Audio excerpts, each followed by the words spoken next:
महोदय, मैं कोई अर्थशास्त्री तो नहीं हूँ, परंतु मैं भारत के लोगों के बारे में थोड़ा बहुत जानने का दावा अवश्य करती हूँ।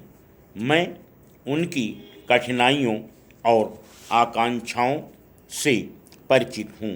पिछले 6 महीनों में कोई भी दिन ऐसा नहीं गया जब मैं देश के हर भाग के कम से कम 200 लोगों से मिली हूँ। किसी किसी दिन तो मैंने 500 व्यक्तियों से भेंट की है। मैं यह स्वीकार करती हूँ कि जब मैं उनसे मिलती हूँ तो अपनी सफलताओं को मैं गर्व की दृष्टि से रखती हूँ। योजनाओं के आकार का प्रश्न तब भी उठाया गया था जबकि मैं सूचना और प्रसारण मंत्री थी। तब भी मैं छोटे आकार की योजना के विरुद्ध थी।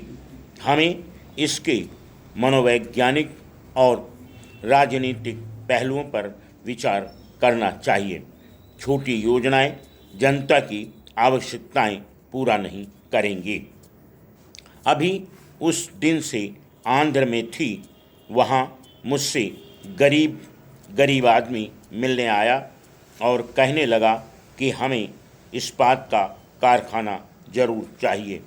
मैंने उन्हें बताया कि मैं उनकी बात योजना आयोग तक पहुंचा दूंगी और वही अंतिम निर्णय लेगा। मैंने उनसे पूछा, क्योंकि इस्पात के कारखाने पर तो भारी लागत आएगी, इसलिए उसके बदले कि क्या आप कुछ सिंचाई के कार्यों को तरजीह नहीं देंगे। उन्होंने जवाब दिया कि सिंचाई का इंतजाम तो हम स्वयं भी कर लेंगे। उन्होंने मुझसे यह भी पूछा कि यदि हम इस्पात के कारखाने के लिए धन एकत्र करें तो इसमें क्या आपको कोई आपत्ति होगी। बहुत से लोग इस्पात के कारखाने को प्रतिष्ठा की बात मानते हैं। जिन दिनों मास्को में भूखमरी फैली हुई थी और लोगों को राशन में प्रतिदिन केवल 1 किलो आलू मिलता था, तब भी रूसी यह चाहते थे कि मास्को की भूमिगत रेल दुनिया में सर्वोत्तम होनी चाहिए। यह बात मनुष्य का सहज स्वभाव है और इस बात को हमें भुलाना नहीं चाहिए।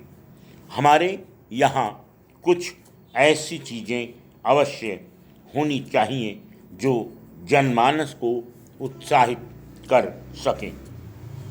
मुझे यह बात सुनने में बड़ी अजीब लगती है कि कोई भारतीय यह कहे कि हमको सफलता नहीं मिलती। इतिहास के किसी भी काल से तुलना करें, आर्थिक विकास के क्षेत्र में हम पीछे नहीं हैं। कहने का यह मतलब नहीं है कि सभी क्षेत्रों को समान रूप से लाभ पहुंचा है, न ही सभी वर्गों ने समान रूप से प्रगति की है। Full stop. नेक्स्ट। महोदय, विदेशी सहायता के बारे में मेरा विचार यह है कि जब हम आर्थिक दृष्टि से अपने पैरों पर खड़े न हो जाएं, हमें और अधिक विदेशी सहायता लेनी चाहिए। आप जानते हैं कि हमारी योजनाएं इस तरह बनाई गई थीं कि एक विशेष सोपान तक उनके लिए अधिकाधिक सहायता चाहिए। उसके बाद विदेशी सहायता रुक जानी चाहिए। कई लोग कहते हैं कि कुछ वर्ष पहले हमारी यह नीति नहीं थी और यह नेहरू जी की विचारधारा के विपरीत है। ऐसा कहना ठीक नहीं। मैं जानती हूँ कि उनके क्या विचार थे। जब तक हम अपने पैरों पर खड़े न हों, मुझे अधिक विदेशी सहायता मांगने में कोई मानहानि नहीं लगती। कुछ लोग यह कहते हैं कि हमने अपने लोगों की योग्यता का लाभ उठाने की पर्याप्त चेष्टा की। मेरा विचार है कि नई क्षमता का उपयोग करने में हमने जो कुछ दिया है, कई बार तो करिश्मे या चमत्कार जैसा है। यह ठीक है कि कई बार योग्य व्यक्तियों की उपेक्षा की जाती है या कई बार उनकी योग्यता का पूरा उपयोग नहीं हो पाता। हमारी कुशलता न बढ़ने का यह भी एक कारण है।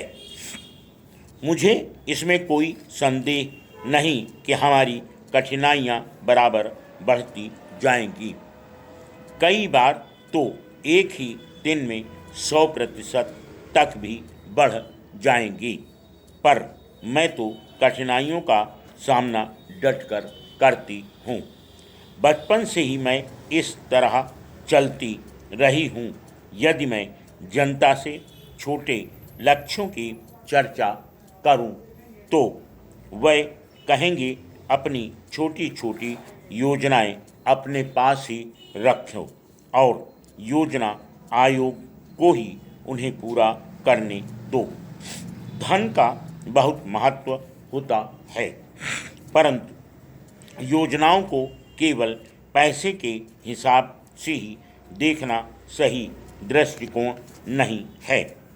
आप मुझे क्षमा करेंगे यदि मैं राष्ट्र की समस्याओं को एक गृहिणी की या माँ की नज़र से देखूं? क्या मैं अपने बच्चों को भूखा मरने दूंगी?